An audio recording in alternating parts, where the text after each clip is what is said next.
നമസ്കാരം. Raf talk ഫുട്ബോളിലേക്ക് ഏവർക്കും സ്വാഗതം. ഫിഫ വേൾഡ് കപ്പിൻ്റെ ഫൈനൽ മത്സരത്തിൽ അർജൻറ്റീനയും സ്പെയിനും തമ്മിൽ ഞായറാഴ്ച ഏറ്റുമുട്ടുകയാണ്. ഞായറാഴ്ച രാത്രി ഇന്ത്യൻ സമയം 12:30 ഈ മത്സരം നടക്കുന്നത്.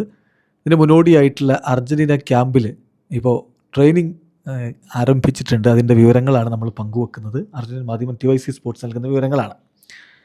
അതായത് ഇന്നലെ തന്നെ, അതായത് ടീം ജയിച്ചതിന് പിന്നാലെ തന്നെ അടുത്ത ദിവസം തന്നെ അവർ ട്രെയിനിങ് ആരംഭിച്ചു എന്ന് പറഞ്ഞാൽ ഈ ഒരു സെമി ഫൈനൽ മത്സരത്തിൽ 60 മിനിറ്റ് അല്ലെങ്കിൽ അതിലധികമോ കളിച്ച താരങ്ങളൊക്കെ റെസ്റ്റ് ചെയ്യുകയാണ് ചെയ്തത്. ബാക്കി താരങ്ങളാണ് പ്രധാനമായും ട്രെയിനിങ്ങിൽ ഉണ്ടായിരുന്നത് എന്നുകൂടി അവരുടെ റിപ്പോർട്ടിൽ പറയുന്നു.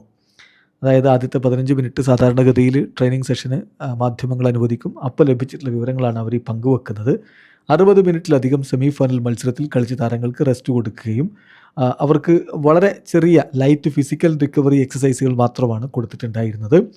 ബാക്കി ടീംമേറ്റ്സ് വിത്ത് ബോൾ കൊണ്ട് തന്നെ വർക്ക് ചെയ്യുകയുണ്ടായി. അതേസമയം ലയണൽ മെസ്സിയും ലിയാൻഡ്രോ പെരേഡസും എൻസോ ഫെർണാണ്ടസും ബെയർഫൂട്ടഡ് ആയിട്ടൊരു ബെഞ്ചിലിരുന്നു കൊണ്ട് വളരെ റിലാക്സ്ഡ് ആയിട്ടുള്ള മോഡിൽ കൊച്ചു വർത്തമാനം പറഞ്ഞ് അങ്ങനെ ഇരിക്കുകയായിരുന്നു. അതിനുശേഷം ഹൂലിയാനോ സിമിയോണിയും ഹൂലിയൻ അൽവാരസും ടീമിലെ അന്ന് സ്റ്റാർട്ടിംഗ് ലെവലിൽ ഉണ്ടായിരുന്ന മറ്റു താരങ്ങളും അവരോടൊപ്പം ജോയിൻ ചെയ്യുകയും ചെയ്തു എന്നാണ് റിപ്പോർട്ട്. ഇന്നായിരിക്കും ഏറ്റവും ഡിമാൻഡിംഗ് ആയിട്ടുള്ള പ്രാക്ടീസ് സെഷൻ നടക്കുക എന്നുകൂടി റിപ്പോർട്ടിലുണ്ട്. ടീം അറ്റ്ലാന്റയിൽ നിന്ന് ന്യൂ ജേഴ്സിയിലേക്ക് പോകുന്നു. പിന്നെ കൂടുതൽ കാര്യങ്ങൾ അവിടെയായിരിക്കും ചെയ്യുക. ഇന്നിപ്പോൾ 2 ടീമിൽ നിന്നും 3 വീതം താരങ്ങൾ മാധ്യമങ്ങളെ കാണും എന്നുള്ള വിവരം കൂടി വരുന്നുണ്ട്. സാധാരണയിൽ നിന്ന് വ്യത്യസ്തമായിട്ടുള്ള ഒരു ഷെഡ്യൂളാണ് ഫിഫ ഇതിനു വേണ്ടി കൊടുത്തിരിക്കുന്നത്. അപ്പോൾ താരങ്ങളുടെ വേൾഡ് കപ്പിന് മുമ്പുള്ള ഫൈനലിന് മുമ്പുള്ള അഭിപ്രായങ്ങൾ ഇന്നു മുതൽ പുറത്തേക്ക് വരും.